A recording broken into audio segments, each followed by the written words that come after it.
인생 문답. 적정한 경쟁을 하려면.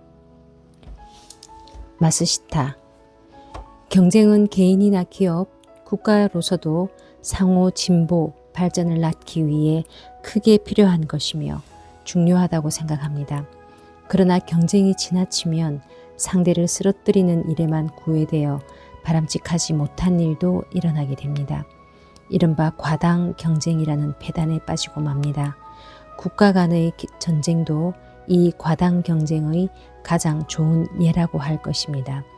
그러한 과당 경쟁이 아닌 바람직한 모습을 가져다주는 적정한 경쟁을 하기에 가장 중요한 것은 어떤 것이겠습니까?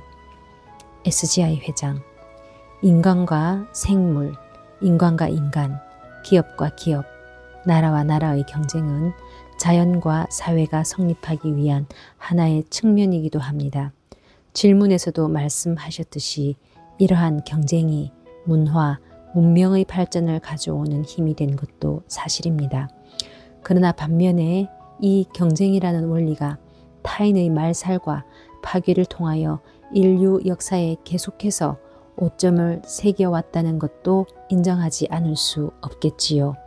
분명히 전쟁을 통해서 과학기술과 의료기술이 진보한 것도 사실이지만 저는 이렇게 생명 파괴 속에서 가져온 성과는 진실한 진보라는 이름을 걸 만한 가치가 없으며 적어도 인간을 위한 진보라고는 할 수 없다고 생각합니다. 그럼에도 불구하고 인류 역사를 냉정하게 응시했을 때 역시 경쟁 원리에 따라다니는 두 가지 측면만은 인정하지 않을 수 없습니다. 무엇인가 하면 우리들의 바람은 자연히 경쟁에 따르는 선의 측면을 강화하고 악을 낳는 근원을 어떻게 끊느냐는 것입니다.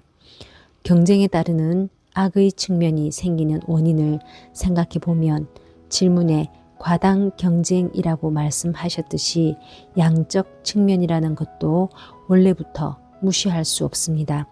예를 들어 국가 간의 경쟁에서도 그 싸움이 격화하지 않는 동안은 정치적 해결이 시도되어 주로 외교의 장에서 대화가 이루어질 것입니다.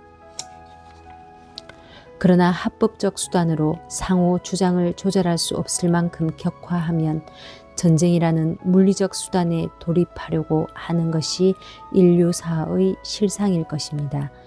이 경우 전쟁에 호소한 경쟁은 과당 경쟁이라고 부를 수도 있겠지요. 그러나 더욱 중요한 것은 과당인지 아니면 정당인지 하는 양적 문제뿐 아니라 경쟁의 질의 문제입니다. 그럼 경쟁의 질에서 경쟁의 내용을 크게 나누면 하나는 개인, 기업, 국가 등의 에고를 관철하기 위한 경쟁입니다.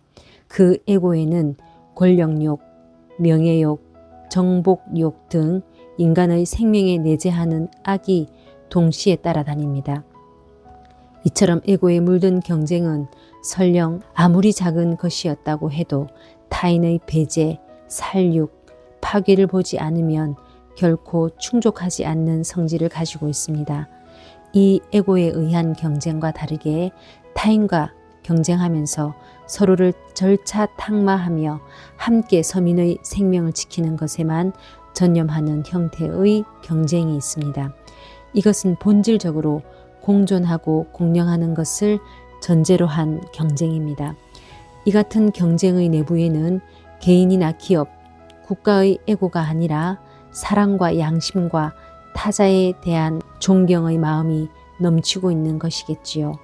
따라서 만약 이러한 경쟁의 과정에서 타인을 다치게 하고 인간 생명의 존엄에 저촉되는 장애가 발생할 경우에는 무엇보다 먼저 전 혼을 기울여 악의 측면을 완전히 제거하기 위해 노력해야 한다고 생각합니다. 또 때에 따라서는 경쟁 그 자체를 중단하거나 포기해야 할 경우도 있을 것입니다.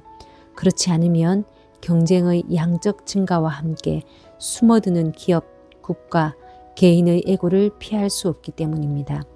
이러한 경쟁의 예로는 역시 학문, 지식, 지혜의 집적과 개발을 들 수 있습니다. 또 국가나 민족이라는 측면에서는 인류 생존을 위한 노력, 문화 교류 촉진, 고통받는 자에게 애고를 배제하고 보내는 원조 등을 들 수 있습니다. 기업 간 경쟁의 목표도 어디까지나 사람들의 행복을 위해 봉사하는 것이라고 정하고 그를 관찰하는 경쟁만이 인류가 필요로 하는 것으로 해야 합니다. 그러한 목표를 포기하면서까지 기업 자체의 에고에 구애된 경쟁에 빠지고 만다면 설사 약간의 사회 환원이 있다고 해도 그것은 전쟁을 통한 과학의 진보와 같은 것일 뿐이라고 저는 생각합니다.